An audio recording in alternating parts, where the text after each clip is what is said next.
A very good evening to all of you. Thank you so much for joining this discussion today. I'm delighted to be the moderator of this session. And I think before anything, I'd just like to invite Dr. Sejal Vora, who's the program director of WWF-India, to make a few introductory remarks before we take this forward. Thank you, Aditya. Good afternoon to everyone, panelists, moderators, and also the participants. I'm so happy to have finally got to this session in this series. So WWF India is celebrating its 50th year this year. And we have, as part of this, been organizing a series of webinars on a number of different topics. And this is one of those topics that is close to my heart, but many people don't understand why is WWF organizing a webinar on cities, because they sort of see us as people who work with wildlife or with wild habitats. And the question is, what does cities have to do with WWF? And, the answer to this is that the future of India's environment actually lies in its cities, not so much in its wild areas, which are already protected, but it actually lies in its cities. And it lies in the way India is urbanizing as well. So as India is rapidly urbanizing, the cities are going to be at the forefront of both development and the environment. And the way our cities grow and the way we plan and manage our cities is going to determine the future of many people in our country and globally as well.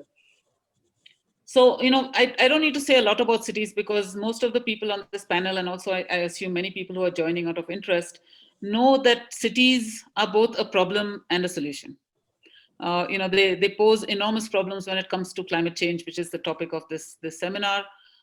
Cities are major emitters of greenhouse gases, whether it is from transport systems, whether it is from housing, whether it is from industrialization, whether it is from infrastructure. So we know that cities are a problem, and in fact, that's how people usually visualize cities, as a problem, as an emitter of greenhouse gases, as a hub of air pollution. This is how people see cities. But cities are also major hubs of innovation. And a lot of what goes on in cities and a lot of the solutions that come out of cities are those which will actually drive the engine of growth forward. So we need to see cities as not just the problem, but also as major hubs of innovation, whether it is around climate change and greenhouse gas reduction, whether it is around waste management, whether it is around water management, whether it is around transport. Cities are also producing lots of solutions. And the more we can share these solutions and the more we can integrate these amongst ourselves, the more we will be able to have more livable cities. I think as both COVID and climate change have converged, we also are starting to see cities become major centers of attention. So right now, urban areas are getting a lot of attention globally because of the pandemic and because of other issues as well.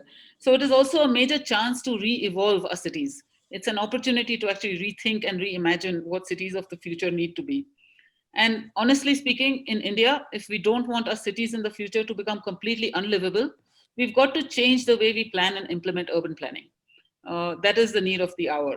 So we need to build it on more and better knowledge and science, whether it is knowledge about water and drainage, whether it is knowledge about green spaces and transportation, whether it is knowledge about air and how air and agriculture are mixing. We need the science and the knowledge to be able to drive the way cities of the future are going to be planned. We need more coordination. This is something you hear all the time. We need more coordination between different agencies, different departments, but we also need more citizen participation. I think it's important to also understand from citizens what kinds of cities they want to live in. And it's important to take that into account when we plan our urbanization and the future of our cities. So, when we were putting this webinar together, we were thinking about what sort of panelists do we want? And we could have gone for a lot of, armchair experts and people who know, people who write a lot, people who are, experts on urban planning. But we actually thought that instead of that, why don't we actually go down to the crux and get people who are actually practitioners? Let's talk to people and hear from people who are actually in the thick of it, who are actually the people who are involved in city planning and who are actually, I would say, dealing with the day-to-day challenges of what does it take. And frankly speaking, I cannot even imagine, from some of you who are here, what does it take to actually take an Indian city with all its complexities, with all its challenges, and turn it around to become a climate smart city? I mean, this must be one of the most challenging jobs in the world. And it would be fantastic to hear from the panelists here who are all involved in the day-to-day operations of working in cities, to say what is it, what are the challenges and what are some of the great successes that you have had. And the reason why I'm saying the great successes is because three of the panelists here from the cities, representatives from the cities of Nagpur, Kochi, and Rajkot, have all made it as national award winners in the One Planet City Challenge. This is a global challenge that recognizes cities around the world for excellence in climate change. And all of these three cities have made it to the national award list. So we'd be very excited to hear from them. We're also lucky to have with us the director of the Smart Cities Mission. And again, it'll be an honor and a pleasure to hear from him about how they are going about this great challenge of looking at how to make Indian cities more climate smart. So with that, I'll hand over back to Aditya, and I'm really looking forward to this discussion and to hear from all the experts on the panel. Thank you. Great. Thank you, Sejal ji. I think your remarks are really well taken, and your emphasis on rethinking and reimagining cities, as you said, I think really is the underlying theme of this discussion today. I might abuse the moderator's privilege for a few minutes and lay out the big picture in which this discussion is taking place. I'm really grateful that the WWF has picked on this topic that's really, I think, central to our development for this evening's discussion. And I say this because for the first time in the history of the world, more than half the world's population lives in towns and cities. Over the next 20 years or so, this figure is going to rise to 70%. And almost 3 of every 4 urban people living on Earth will live in towns and cities. While sub-Saharan Africa is the fastest urbanizing region in the world, South Asia is not far behind, and our cities are growing at an average of 2.5% per year, which is extremely fast. Just take, in the context of India, over the next 20 years or so, 250 new people will come and start living in our cities from rural areas and the hinterland. So urbanization is the defining demographic challenge of our times. On top of this, we have climate change. There is growing research from around the world that has ascertained that cities will be on the front line of a large number of climate-induced shocks and stresses. Taking a couple of examples, we see that on average, across the world, cities will face a temperature rise of between 1.5 to 2.5% through the century. For those of you who think that doesn't sound like much, just think about what happens to the human body when it rises above 2.5 degrees from the baseline. Also, water shortages are a big challenge. Currently, about 150 million people living in cities across the world are not able to access more than 100 liters a day. And this figure will rise to 1 billion over the next 50 years or so, unless action to adapt and build resilience are taken now. 65% of everyone who lives in a city in the world lives along the coast. And coastal areas are particularly exposed to hydrometeorological shocks and stresses, spanning hurricanes, cyclones, saltwater intrusion, sea level rise, etc., etc. And this figure will rise to 74% over the next decade. 14 million Indians live in places that are less than 5 meters below sea level, and again are prone to the kind of disasters that I just talked about. And let's remember that the Intergovernmental Panel on Climate Change has ascertained that half a meter increase in sea level rise will lead to a 300% increase in the number of urban residents at risk of different kinds of shocks and stresses. Apart from the hazards and the exposure, cities are highly vulnerable to the impacts of climate change. Citizens of these cities are innately susceptible to different kinds of shocks and stresses. And this is really a function of financial safety nets, social capital, planning and preparedness activity, and a whole range of other things. And there's a high amount of vulnerability in cities because almost 1 billion urban residents across the world live in informal settlements where they do not have access to the kind of things that I just mentioned. 746 million people live on $2 a day and don't have the kind of financial safety nets needed to deal with the impacts that climate change is going to bring.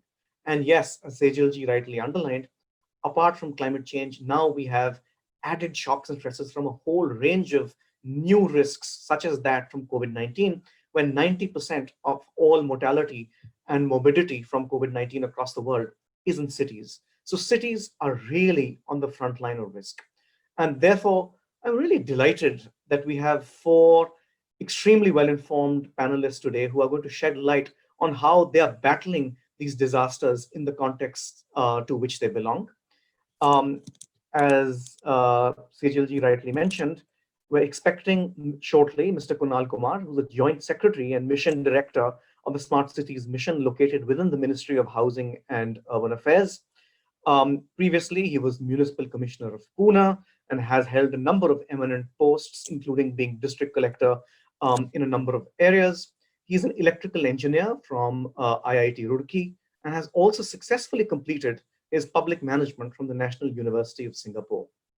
We have Mr. Udit Agarwal, who is the Municipal Commissioner of Rajkot Municipal Corporation. Previously, he was the Collector and District Magistrate of Panchmahal, Godhra. Um, Shri Agarwal is a recipient of a number of prestigious awards, including the Scotch Order of Merit for his work on the Fever Helpline. Under his leadership, Rajkot has also received a number of awards for hygiene, sanitation, and good environmental stewardship. We have with us Mr. Mahesh Marone, the Chief Executive Officer of the Nagpur Smart City. He's also an Assistant Commissioner for the Nagpur Municipal Corporation, is a civil engineer by profession, but holds a number of other degrees in hydrological engineering, and he has an MBA from Nagpur University. Dr. Rajan Chidambath is the director of the Center for Heritage Environment and Development, and he's worked in the realm of environmental conservation, heritage, and urban development for over 2 decades, and has held several important positions like program director of Bodhi Gram. Um, I can't think of a more well-informed, better panel for this discussion. And I'd just like to start off by asking Mr. Udit Agarwal. So could you tell us a little bit about how climate change is impacting the city in which you live and in which you work? All the panelists to all the panelists here, to all the people who are watching it, to all the participants. First of all, I would like to congratulate WWF-India for complete years. I believe it's been golden year and excellent work has been done by your team in India and the team of WWF World. Coming to your question, I have been in Rajkot for about, I grew up in the city. I grew up in New Delhi. I have seen various cities and understand the complexities of. I've got this opportunity for the past 1 year. While I was growing up in New Delhi, I used to build the civic authorities, top left, right, and center. That why the hell aren't they working? Why are the roads so bad? Why is water supply so bad? Everything so bad. Only once, as a citizen, I realized that it is not easy. Climate. I had as one of for UPSC exam, and that I was most oriented, and I got the most information about how the environment works. I studied climate in that, climate geomorphology, oceanography. It was very interesting looking at movies which came at that time, The Day After Tomorrow, which was a very interesting movie, and it was an eye-opener in a lot of. But now working as a commissioner in the city, I feel that especially city like Rajkot. Now Rajkot comes in the semi-arid climatic zone, and traditionally the city of Rajkot has had water issues. We don't have a perennial river around, and drinking has been an issue always. And I believe that urbanization has only added to it because, as we all know, Gujarat is one of the most urbanized states of the country, along with Tamil Nadu and other states. And in Gujarat, Rajkot is the fourth largest city. And according to Oxford Economics, it is the seventh largest growing city of the world. That the biggest issue raising urbanization had on and in Rajkot was the effect on water. And if broader climate change, conservation, water management becomes the most important part for us. Then secondly, I believe Rajkot with the cities, which are a part of this panel discussion, are right on the brink and on the threshold where, and this is the right time for all these cities where we can bring in the best changes and the bringing in introducing all the field of mitigation and adaptation to climate change. We have, well, I'll come, what we are doing will come later, but I think the second then water conservation could be energy. Cities, as uh, Dr. Sejal said, are guzzlers of energy and major uh, producers of greenhouse gases. That is how it is seen. And so we feel that cities can, and the management in cities, along with public participation, can play a major role in working in the field of energy management and moving towards more cleaner energy. And that is what in Rajkot also, along I believe, we are doing, and we are heavily. Other than this, we believe that we need to work on increasing our green majorly, because as urbanization has set in, we in up more development works, we are in space getting more cement and Uditji, I'm concrete, sorry to which interrupt also is you. a need. So The we audio have is unclear. to move towards. Uditji, sorry to interrupt you. The audio is a bit unclear, so it may be better if you switch your video off. I will do so. Wonderful. I believe the audio is better now. Yeah, perfect. All right. So I don't know where I lost you.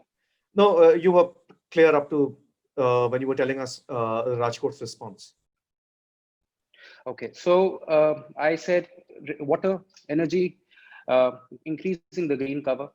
That is something we must work on. And this is perhaps what COVID-19 has also made us it is believed that the biggest medicine towards COVID-19, and that is the truth also, whoever infected by COVID-19, we were putting the people on oxygen, and that was the biggest remedy. So I think there has been a shift in the mindset of people also that oxygen is needed, and suddenly people have realized the importance of oxygen, and better provider for oxygen than the trees. So we are moving towards a greener Rajkot, and there is a public perception to move towards a greener city. Fourthly, I believe that we need to work on the biodiversity part as well to increase the diversity in our flora and fauna, and that's what the city needs to work on. Wonderful.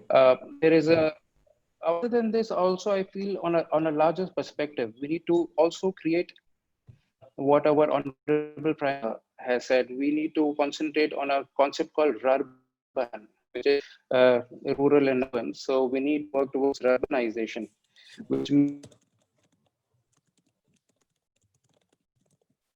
I think we lost. Perhaps would decrease the burden which is coming towards the cities. And to start with, I think these are opening remarks. Yeah. Right. Uditji, I think your audio is cutting in and out in the last 10 seconds or so. I'll come back to you, but we're delighted that Shri Kunal Kumar, who I introduced a minute ago, has now joined us. And so we'd be delighted if you could give us the keynote address for this discussion. Thank you, Aditya. Am I audible? Perfectly, sir. Yeah, because I think, I had to be upgraded to a panelist. I was trying to get into your thing. Sorry about that. No, it happens. Technology. First of all, thank you for having me on this. We have city warriors who are actually doing the work, and people who take the credit, who are like me sitting in Delhi, saying that, our cities are doing this and that. These are the guys who are doing, so we'll give them more time to speak.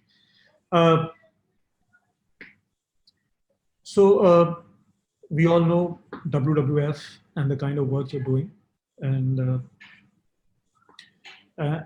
so it's the smart cities and this overall urban emphasis that we have in our country now is actually very conscious of the fact that the next 2 decades, or perhaps more, are going to be defined by our own actions, our actions as we take them each day. And this is not going to define only the next 2 decades for our country, but for the entire world, because what happens in our country is going to affect everyone. And the other day, my daughter was talking to me, and she mentioned that we have always got a plan A, a plan B, a plan C, but what is our planet B? We don't have a planet B, at least at the moment. And children are very aware of this. This whole talk of intergenerational equity, where what we consume today should not take away from what they need to consume tomorrow, is something they are very conscious of. And you know, I as a child would be very. I would wait for Diwali to burn crackers, and my son will say, "For God's sake, if you bring crackers in this home, you'll be out of this place." So this is how things are changing, and we need to inculcate the same habit when we look at building cities.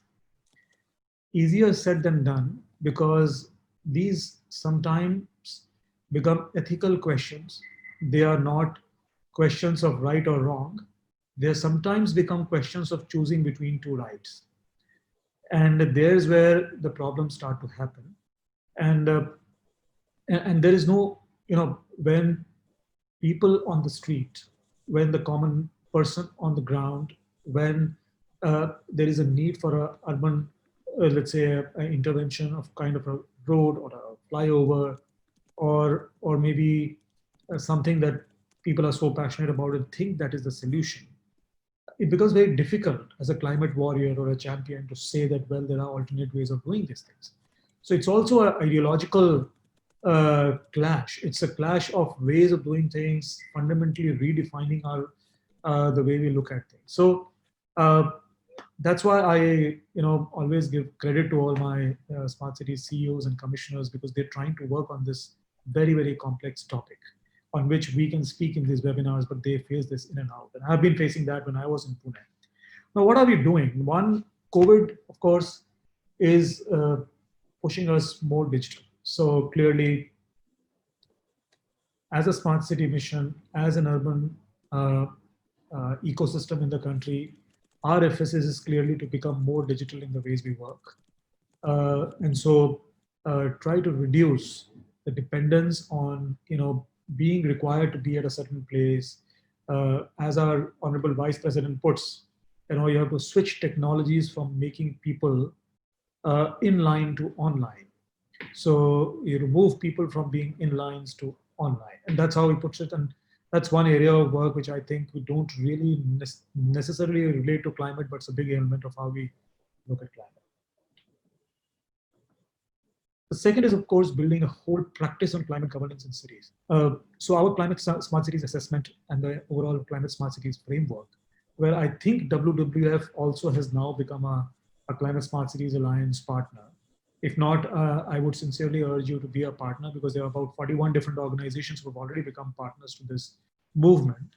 And we're trying to build local innovation around all kinds of things, including how to do climate governance, because it's a completely cross-sectoral area where a lot of different people are involved, and governance in such issues becomes difficult, which is why if water is my baby, if solid waste management is your baby, if urban planning is somebody else's baby, who actually takes care of the integrated climate approach? So climate governance, then 5 verticals of action very clearly: mobility and air quality, then urban planning, green buildings and energy, water and wastewater management, and solid waste management. So all these 5 areas of work are being very closely looked at, and a sort of a peer-to-peer learning, and also a learning from best practices across the world is being built in the way our cities look at these issues. So I think over 5 years from now, I see great promise in this program to have matured into a program which will go down to communities. But listen, because we're talking of cities, by no means city governments themselves will be able to solve this problem. They will have to work with academia, they will have to work with research organizations, and most importantly, they will have to work with industry and civil society. So that level of engagement you have to first train yourself, and then you become ready for that level of engagement, which is what we're trying to do with city governments, to make them more horizontal, to make them more democratic in their approach, more capacitated in the sense of being able to do things, to be, to be in sync with the knowledge in this field, and then actually build practice along with the local stakeholders around it. That's the Climate Smart Cities program overall. Then, of course, a big push on the ways we do urban planning. And I think the urban planning laws which have been built, they've essentially been over the last 50, 60, 80 years. And so those were different worlds. And today we face a different world. I mean, if you see 6 pandemics almost, 2001, 3, 5, 9, 9, I think the last one was the swine flu thing, I think. And then we had MERS, and then this one. 5 pandemics in 20 years is never heard of. And that's only one part of the story. But the other part of the story is that you've not even heard of all the kinds of new technologies you have to solve these problems also. So how can urban planning frameworks be responsive to the last 20 years of our evolution? And that's a very important area of work where I think, in a way, our plans are like this, that the city is supposed to follow the plan. Whereas with the technologies that we have and with all we have in the current age, we can make the plan follow the city. And that's where we are headed to. So the plan has to describe the reality of the city. The reality of the city cannot be described by the plan which has been written 20 years back. So how can we move towards dynamic planning where optimization of use of resources can happen, and the smartest ways of reaching the same outcomes? How can you raise your GDP with greater energy efficiency, with greater resource efficiency? All those things can start to happen if you turn the needle on urban planning. Then, of course, a big push on developing regenerative capacity in cities. So whether it is water, how do you treat water and reuse wastewater? How can you treat waste and reuse waste? If not reuse, at least you can minimize the waste that goes to landfill. How do you actually live this reduce, reuse, recycle bit, and then create leadership around it? So the entire Swachh Sarvekshan, the Swachh Bharat mission, and everything is trying to do its own. Once again, we only cannot end up talking the language of government programs. It has actually got to become very meaningful engagement in society, which is where I think a larger partnership is needed. And that is being built.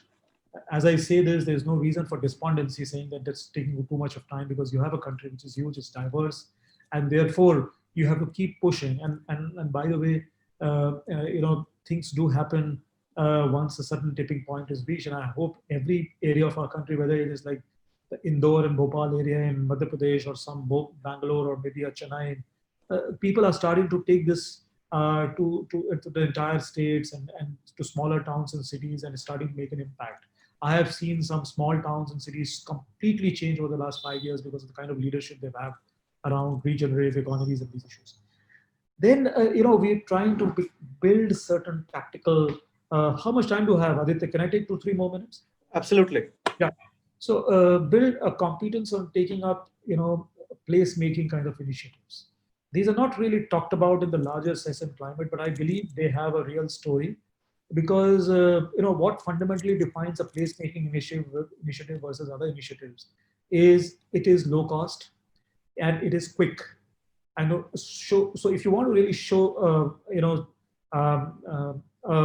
reasonable success in quick amount of time, which can then build your coalition and build a larger shared vision around doing things in a different way, placemaking is a great way of doing things. So, the Streets for People challenge that we launched recently, the India Cycles for Change challenge, are essentially placemaking challenges. We're trying to make quick interventions to move cities towards cycling and walking friendly cities. And by the way, things are, once small things actually show success, it doesn't take time to become big. If you just keep preaching the big, it doesn't really lead to anything because it seems too big to achieve. But if you do it for smaller things, people get the confidence that this thing can work. And so a whole lot of effort on placemaking.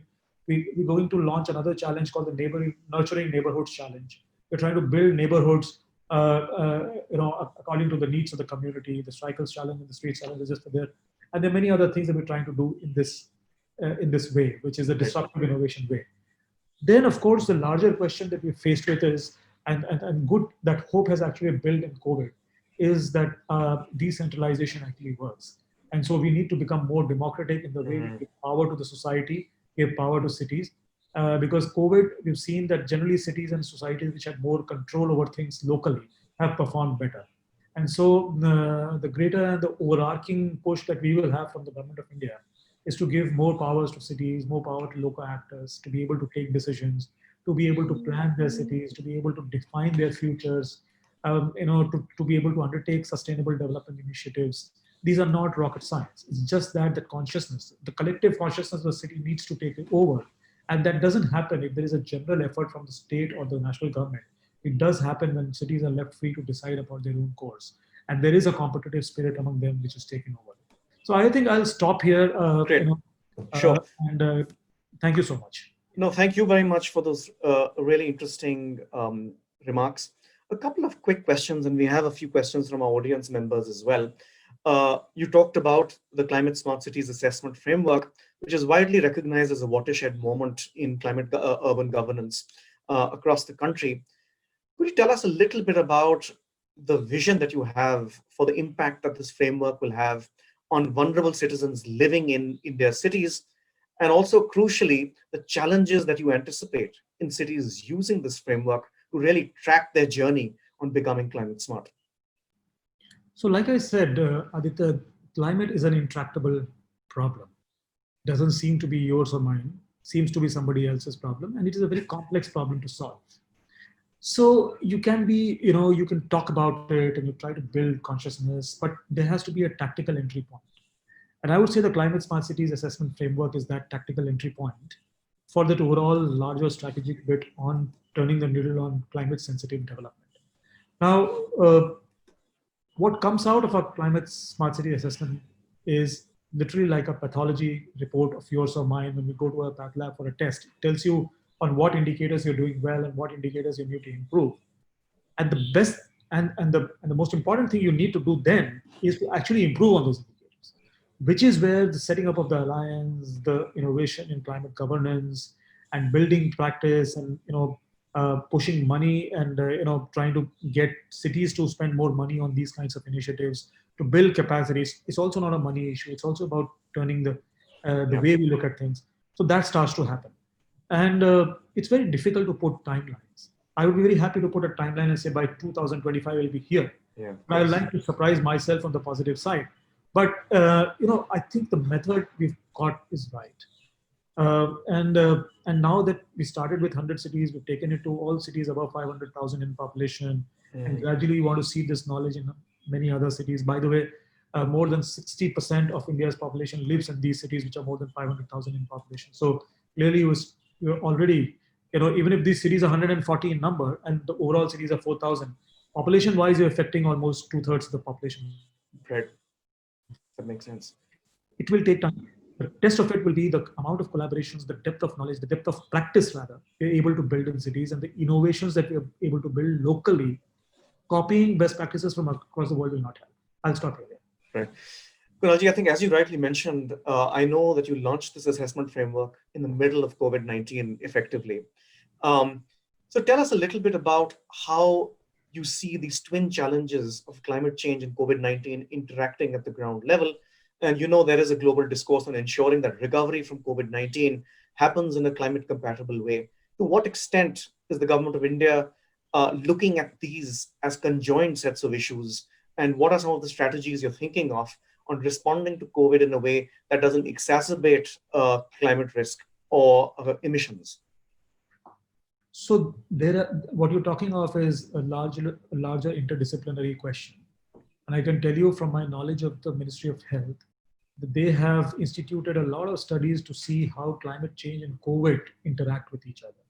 And I can tell you from my minimal knowledge of some research is that, what happens for example, if you have air pollution, your ability to deal with viruses not getting into your system becomes weak.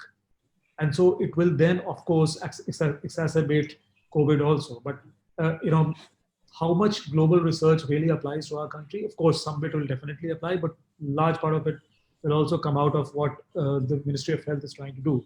They have instituted what they call the sentinel surveys in many, I think 300 plus hospitals in the country, where they're trying to look at these implications, joint implications of what happens with air pollution and climate and COVID and all that. So we've had little time with COVID. In 6-7 months is not enough to come out with conclusive evidence, but I think the evidence is very clear that they do both are they actually, climate change and air pollution actually negatively actually exacerbates the problem that COVID can cause. So that's one part.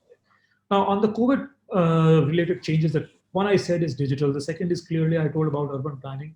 Third, of course, I will point out to online mediums of education, online mediums of medicine, which are systems which we have now seen to work. I mean, at least can provide. One of the biggest problems in our country is access to services. If you happen to be in a Bombay and you see the line outside a Tata Cancer Hospital, 2 kilometers, people actually sleep on the footpaths. So can technology be used to actually spare them that problem? If appropriate mechanisms can be developed, if access can be given on phone or through devices which are very cheap. So those are some of the initiatives you're taking. Also initiatives on housing the poor, social rental housing, benefiting the street vendor community, getting them some respite from this.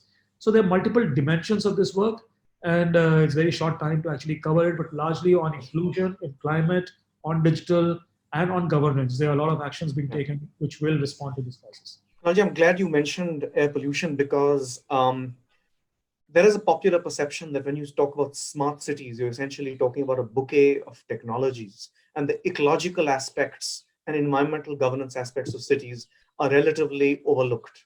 And we have a question from our audience, from one of our audience members, really asking you to what extent are issues of environment, biodiversity, and ecology accommodated within the broader vision of smart cities in India? I would not, preempt this, but if you look at all definitions of smart cities from the global West, it's a one-liner. It's a use of technology to better the lives of citizens. And so this understanding which people have that technology is smart cities are all about technology comes from that. Our understanding of smart cities in this country is very different, and I'll urge the participants to actually look at all the the kind of literature we have. We essentially say there are 3 verticals. One vertical is quality of life. The second vertical for our smart city journey is economic ability, and the third vertical is sustainability. And all of them are equally important, and most of them are cross-cutting to each other. And we say there are 4 principles of smart city development in our country. One, how do you create more from less? The second is, how do you make your cities future ready? The third is, how do you develop adaptive leadership so that you get into all kinds of mess that you got in this year of COVID, you can still not only survive but thrive. The fourth is, how do you use technology as a means, as an important means, but not as a goal? How do you develop a practice of technology in your cities, and so on and so forth. So technology is very, very subservient, and its role will be defined by the context you're trying to work on it. So India's context will be different, and India's context is not India's context. Within India, there are thousands and lakhs of Indias, and every city is different. So your technology's context will be different for Pune. Within Pune, it will be different for Kothur. It will be different for Viman Nagar, and it will be different in Chennai, T Nagar, and some other place. So that's how deep our engagement with technology and these kinds of things be. Yes, that's really useful. Kunalji, the final question for you is, imagine if you were being interviewed by BBC and they asked you about looking at all the great work that's happening in the Smart Cities mission and the new innovative, disruptive innovations that you mentioned on urban governance. What are the top 1 or 2 lessons that you think cities in India can teach other cities of the global south? What would be some of those key insights and lessons that we've learned on our own journey ensuring climate smart cities that you feel others can replicate? You're specifically talking on climate, right? That's right. Yeah, no, I think it's too early in the journey that I go on and tell other cities in the world to replicate some of the things that we're doing.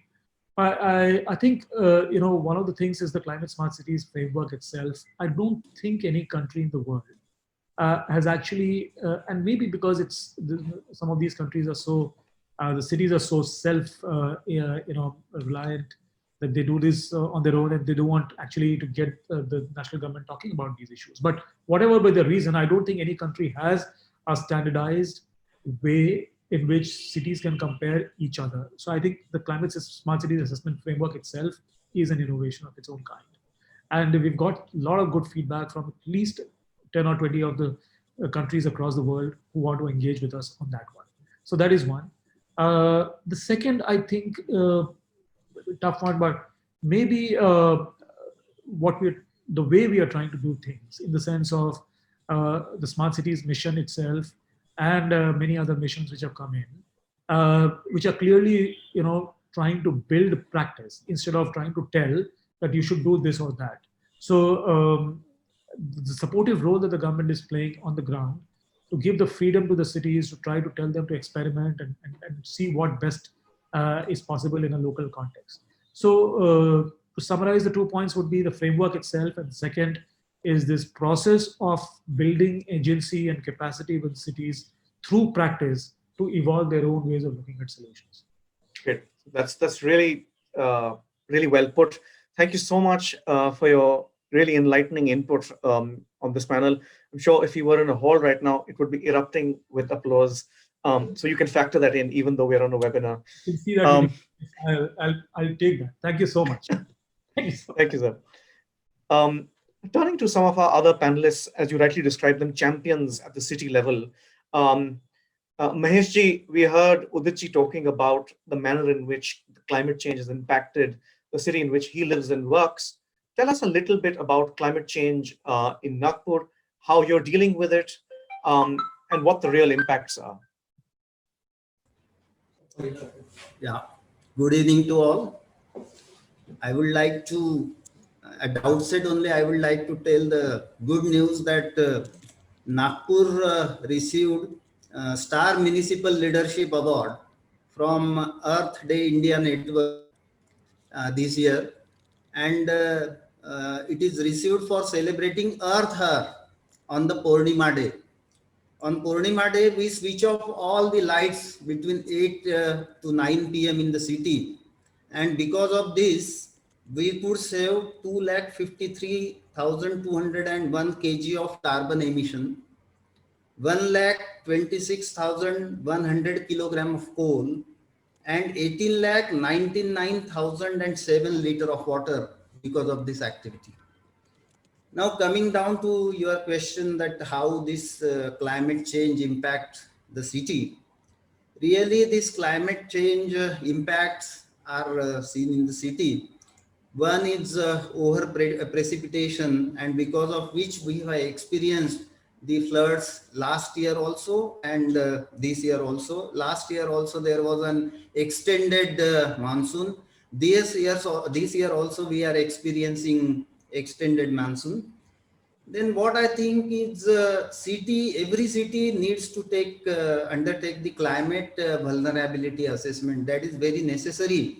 And we are doing this under our Urban Leds project in association with HICLI South Asia.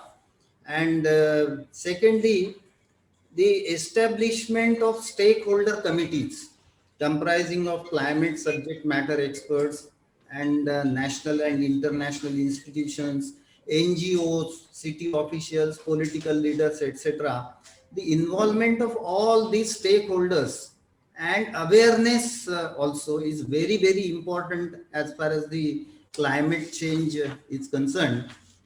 And secondly, we have taken so many projects in smart cities mission to take care of this climate change thing. One of them I would like to mention is creation of dedicated bicycle lanes under India Cycles for Change Challenge, which is launched by Ministry of Housing and Urban Affairs. And I would like to, I take great pride in telling you that Nagpur is the only city which is creating dedicated bicycle lanes on the pilot 18-kilometer portion through CSR activity.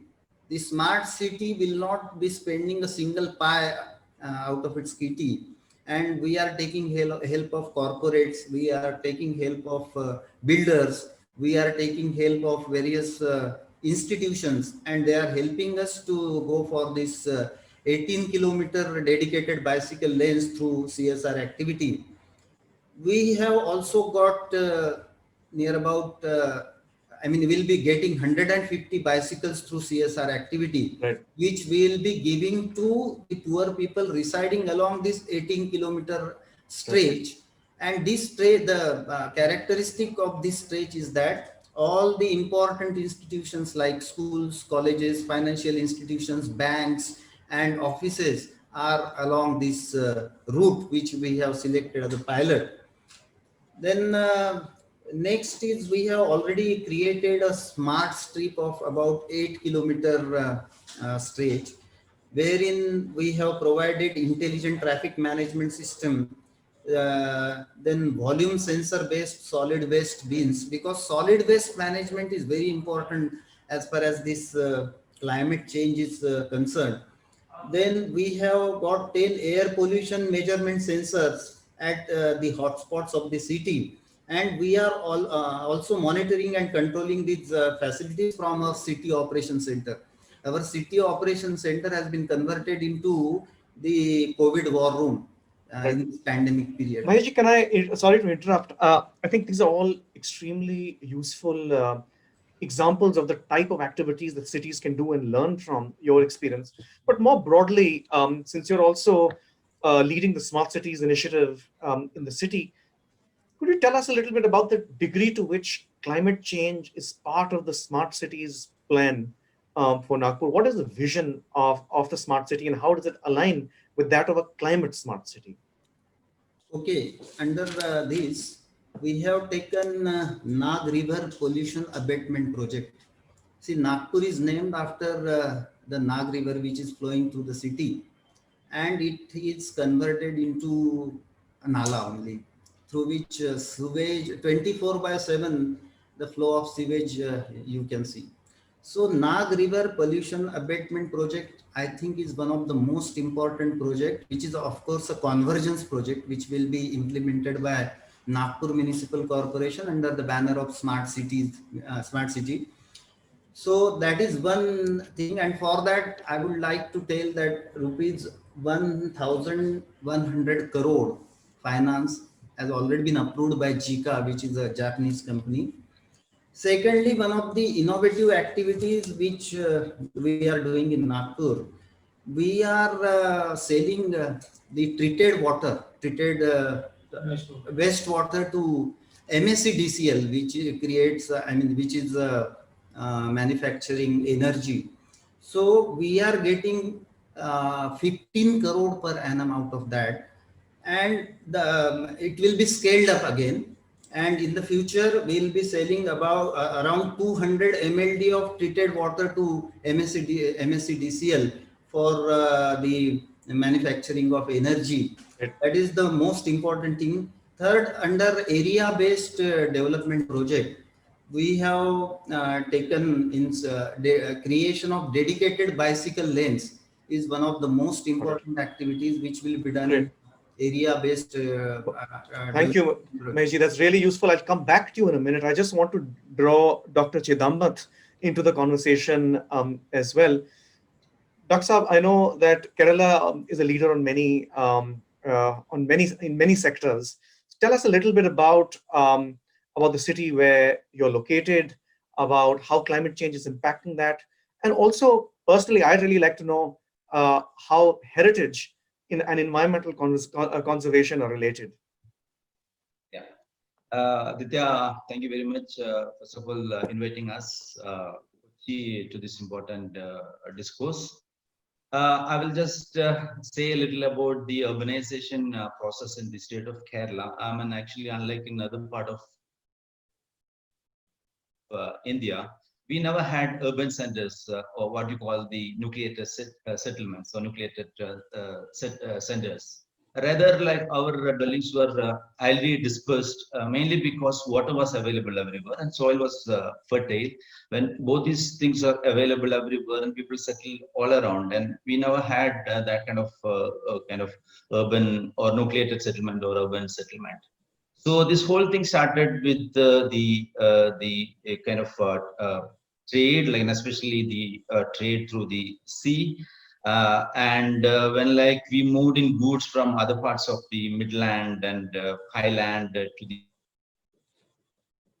the lowland area where the rivers confluence with the backwaters of the sea, and we started having small settlements. And the city of Kochi is one of such settlement built over a period of time. And present city has got only say 50 to 60 years of history. Though we claim that the city of Kochi is like almost 2,000 years of old, with Musiris being the genesis or the beginning of this city. But anyway, this city has got only 40 to 50 years of rapid urbanization that happened. But we've been having like the occupational strata for the last 200 years or so.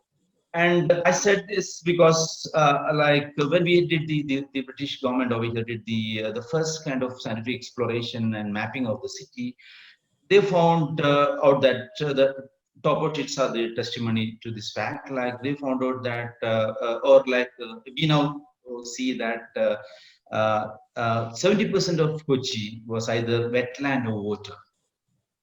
And exactly after 100 years, now 2020, 99 years after, when we do the survey, we see an exact reversal. Now we only have 30% of wetland or water and 70% of the land mass. There is a huge transformation of topography from a water-based city now become a land-based city. And this is the biggest challenge that we face as far as climate change is concerned, how this is going to really affect our city. And this is going to have serious kind of impact, and we got to really anticipate, understand, and come up with the mitigation or resilient strategies for that. And as far as the Kochi is concerned, Dr. Sorry to interrupt. Right now, we are facing serious issues. Your audio is cutting out because of low bandwidth. Maybe it's best if you turn off your video because we are losing the audio. And even as you do that, it'll be really interesting to know the work that your center is doing on helping deal with these challenges that you've identified. What are one or two key things that the center is doing to help Kochi become more resilient and contributing to broader climate resilient urban development in the context of Kerala? Something sort of specific and meaty that others could learn from. Yes, I mean, for us, the Center for Heritage and Environment Development is a special purpose vehicle instituted by the Municipal Corporation way back in 2002 with the administrative sanction of the state government to have a dedicated research and development center in the areas of heritage environment and in holistically, say, sustainable development. So we've been working with the limited resources as well as resources, both manpower and kind of finance. But then we've been making use of availing the expertise of a lot of people, stakeholders living in the city. So it's a model where the stakeholders are contributing to the development and the sustainability of the city. So you get a lot of professors like you, Aditya, who work in different parts of the world. For instance, like we have a professor called Dr. Angelique. She is a professor in planning in Reading. So through CHED, like, the city gets all advice from her. So that's the kind of role we play. We basically work as a think tank with the support of all these people for the city. And as far as climate change is concerned, like we are facing, there are three areas that the city is really facing the heat. First of all, it's the sea level rise. The city is almost on the mean sea level, and 50% of the land is below the sea level. And only 50% is above, or 20 to 30% is above because of the conversion, because of the change in the topography. And like any change in the sea level because of the climate change, and half of the city will be inundated. And as a recent study, including Terry, they said there is a sea level rise akin to 1.8 millimeter happening every year, and that means half of the city will be inundated in a couple of years' time. So we go to really kind of move towards a sustainable way of living that is climate smart. And is that really possible? Because our cities are really on a firefighting mode. You have issues of waste every day. You have issues of transport every day. You have But issues of sorry to social interrupt, infrastructure Dr. every day. But related to Yeah, that point, I think there's one yeah, really interesting question from an audience member here. I think what they want to know from you yeah. is that urban resilience is a highly complex, multidisciplinary issue, right? It requires the contribution of people from different viewpoints, different walks of life, different subject areas. What are some of the key um, knowledge gaps that you think, in the context of Kochi, that are missing pieces of the puzzle, essential for solving the problem of urban climate change? Are there specific pieces of knowledge, some kinds of data and research that you're lacking, that researchers from across the world could contribute and make a tangible difference on the ground? Yeah, the data deficiency is first of all, like, the most important thing, because as I said, like, we have we the cities, we have a lot of canals in the city. So this when there is a kind of sea level rise, like, to absorb all that water, we got to kind of ready our canals.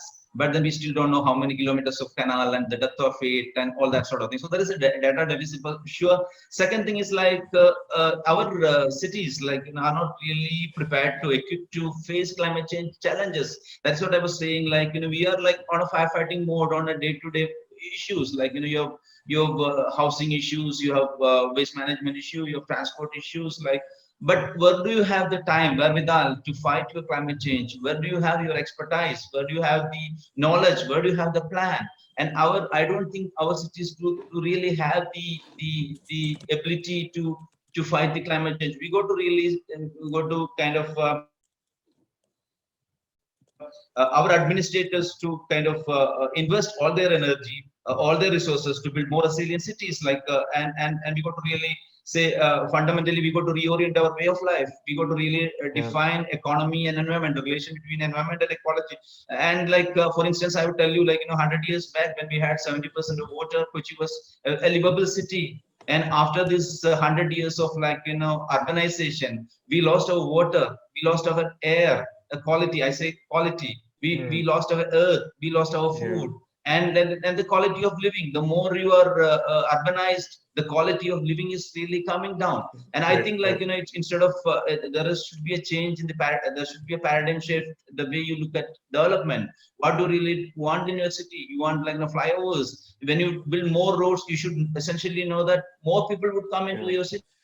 So thank you, Dr. We'll come back to So you. you want to increase the width of your road, or what do you really want to do? So yeah. Yeah, we'll come back to you in a minute. I wanted to just bring in Uditji back into the conversation. We started with him, and I just wanted to bring you back in, Uditji. Rajkot has also been selected as a smart city. Now, again, I think this question comes up again and again. To what extent do smart city plans at the city level really also include an emphasis on climate change? So can you enlighten us on the manner in which ecological issues, issues of biodiversity, or more directly climate change issue may be included in what is happening in the name of smart city development in your city? Yeah, sure. Rajkot was declared as a smart city of the smart program. Thereon, smart city program has pan city as well as ABD, area-based development, which is a part of, it's funding, yes, but I think the smart city thing, the moment Rajkot was nominated, as the smart thinking came into picture. And I would say that climate change is a subject, again, which is at the base in each and every sector. I cannot think of any sector which is different or devoid any for the impact on climate change, water, transport, waste, anything. So the first thing that we did was that Rajkot Municipal Corporation, in the general board, we passed and accepted the climate resilient plan of the city. And the decision that we take now, we try to incorporate the climate change part of it, or the climate part, every decision that we make. For example, not just projects that we are undertaking. I would like to say that the recognition that, of course, we have towards a more energy efficient city. We carried out awareness, I realized that a lot of our water pumps are taking in a lot of energy. So any pump which was operating at capacity 75%, we changed them. Other than that, we are taking all the efforts and measures to set up solar panel. One of our water treatment plant, the entire is toward solar panels. All our trees, our offices have solar on the roof of. Now we are moving towards converting all our city buses into e-buses. We already have placed on all buses, and soon we'll commission to convert buses also as Cycle for Change. It is a program of the Government of India. Even before that, a lot of efforts were done to inculcate walking as a part of the commuting. A study was carried out, realized that people in the city are using cycles. 70% of the 80% of the people are using cycles for fitness purpose, for exercise. We want cycles a part of commuting. So basically everything, anything I can think of, I think their climate does come into picture. And Uditji, in this regard, I wanted to check with you. Smart city projects. I'm sorry to interrupt you. Just wanted to check with you.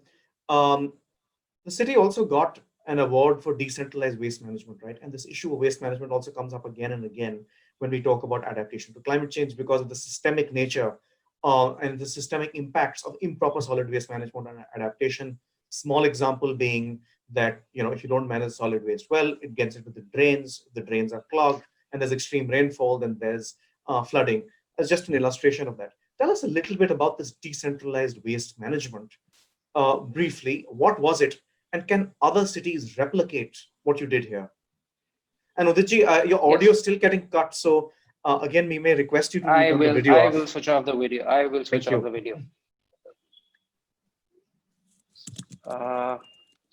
So as a part of waste management in the city, what we do is that, yes, there has to be segregation of waste at source. So we segregate the waste into mainly wet waste and dry waste, and then that waste from every home, every house, and it is taken to our transfer station. Rather than all of it going to just one particular place, it goes to the transfer stations, and there is a first level of processing which is happening at the transfer stations. The waste is compacted. So transporting that waste to the other areas or to the main waste processing facility is reduced. And over there, now we're also coming up with a waste to energy plant, and we have a composting plant there, which is coming up. So that is how the main ideology of our treating our waste is. In addition to that, we have smart societies. What we do is that these smart societies have been encouraged by the corporation itself that you take up composting in your own society level. And luckily, we have a lot of societies which have responded very well, and whatever wet waste is generated by these societies themselves, they are making compost then and there for the gardening in their own premises. So I think this is an example which we also show to rest of the societies of the city, and other cities are also learning from us.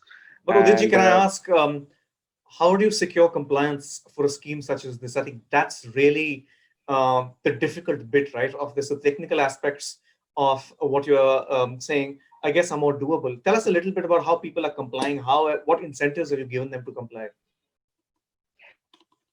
So that's a very interesting question, and a very interesting solution also. That what we did was that we told these societies, for the smart societies, that you take care of the Safai Kamdars of your own society. You take care of the cleaning of that, and we will give you a grant. Rather than it being centralized and money being centralized with us, we give that grant directly to the societies. So they ensure that the people who are sweeping in around areas are there, they come punctually, and they keep the society clean.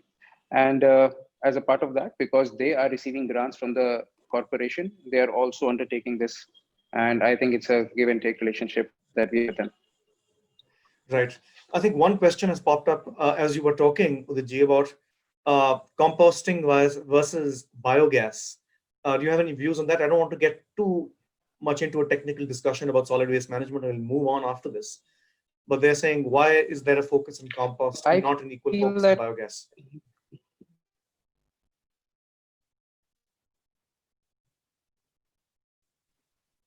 I think it's an easier, quite frankly. Biogas generation has its own complexities, and the kind of waste that comes in processes is different. So you have the kind of source of waste which is conducive to biogas production, then go for it. But Rajkot City, we have realized that composting is a more relevant way, easier for us to go ahead with. But I think, as we all agree, that local areas require interventions. So I'm not commenting whether one is better than the other, but for me, composting seems to be a better way to go ahead. Got it. That's very clear. Dr. Chidambat, if I can ask you to come back into the discussion, I think understanding the degree to which cities are vulnerable is absolutely pivotal to achieving sustainable action on climate resilience. To what extent does data and information on the vulnerability of cities exist? And to what extent is this a gap that needs to be filled by more granular understandings of how different urban areas are impacted by and are able to withstand different kinds of shocks and stresses? You can speak in the context of Kochi. Yeah, so like for instance, I was talking about like sea level rise, and then the short high intensity rainfall, and you must have been hearing about flooding in the city of Kochi. So water is always the boon of the city, but it's becoming a kind of catastrophe for us. So if you ask us like what is the vulnerability data you have as far as water is concerned, I would say like we don't really have scientific data as of now. How many wards? We have 74 wards. How many wards are really prone to this kind of flooding? Like go ahead sometime. I will have to sign off. Thank you. Sorry, Uditji, were you saying something? What was? Uditji, were you saying something? Yes. Thing, and I was just saying it out loud. I have a lot of people waiting outside my chamber. May I please be excused? Thank you so much for joining us, and thank you very much for your comments and insights. Thank and again, congratulations for 50 years, and wish you all the great years ahead. Thank you so much. Thank you so much. Thank you. Sorry, Doctor, please continue. Yeah. So, like, what's the kind of level of vulnerability as far as water is concerned? This kind of flooding is concerned. So we don't really have that the lacuna that the knowledge data gap is very much. We got to admit that for kind of reconcile that to do. And the thing is that we have a lot of agencies. What we do, like, we cannot just say that data. We don't really have expertise.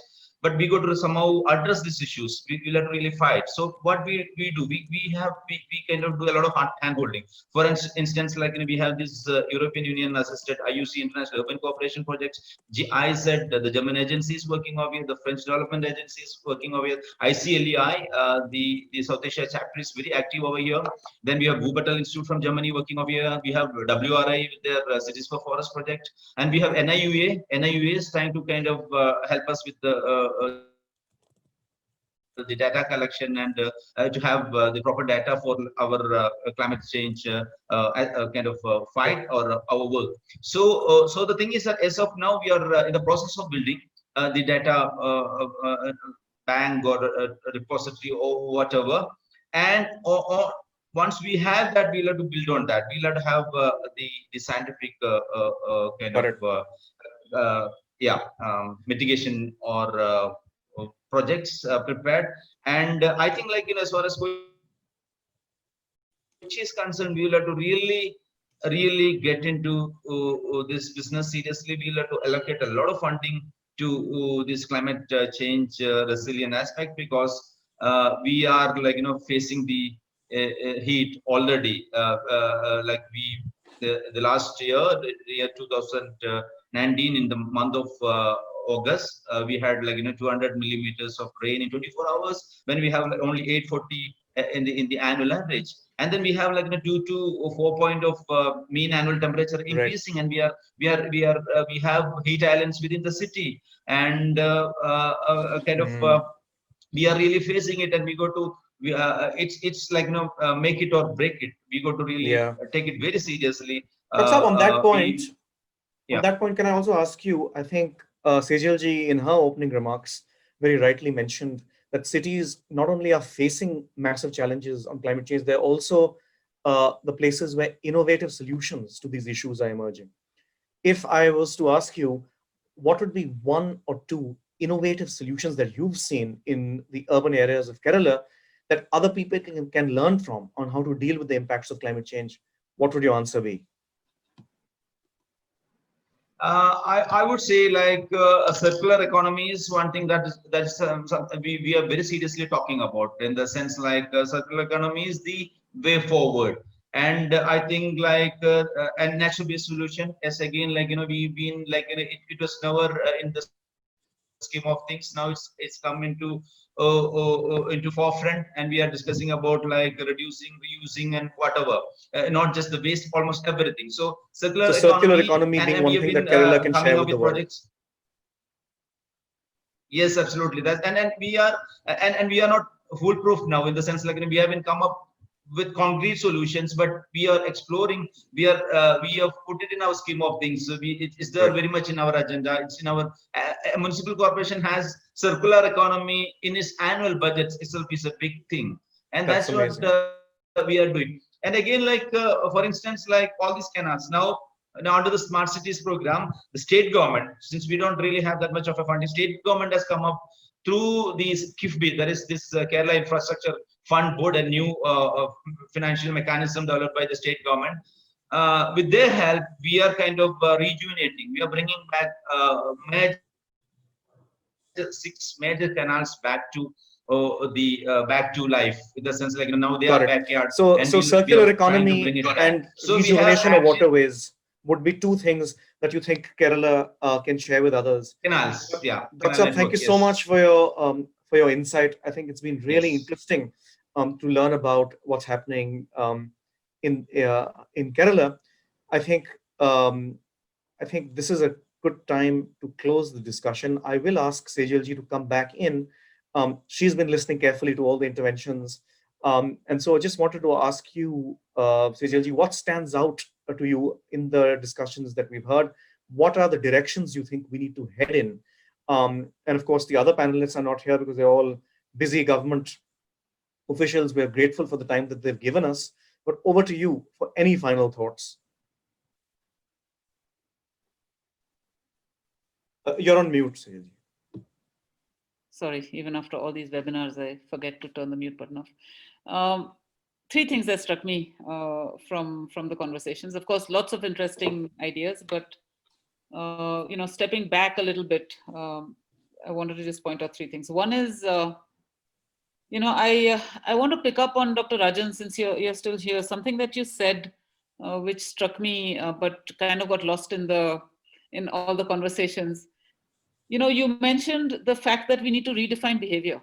You in passing mentioned that, and you also mentioned about a paradigm shift. And I honestly believe that, unless we do that, unless we take this bigger leap, the small incremental changes, we might do a bicycle lane here, and we might do a bit of that there, and a little bit of something there. But unless there's a serious behavioral change and a paradigm shift, as you said, in the way we envision our cities, and this is where it goes back to, bringing citizens into the picture, and working with citizens to say, what kind of city do we want? Do we want a Kochi with 28 flyovers, or do we want a Kochi which revives its canals? What is it that we want to live in? How do we define quality of life? How do citizens of a city define quality of life? Do they define it by the number of shopping malls, or do they define it by the quality of the air?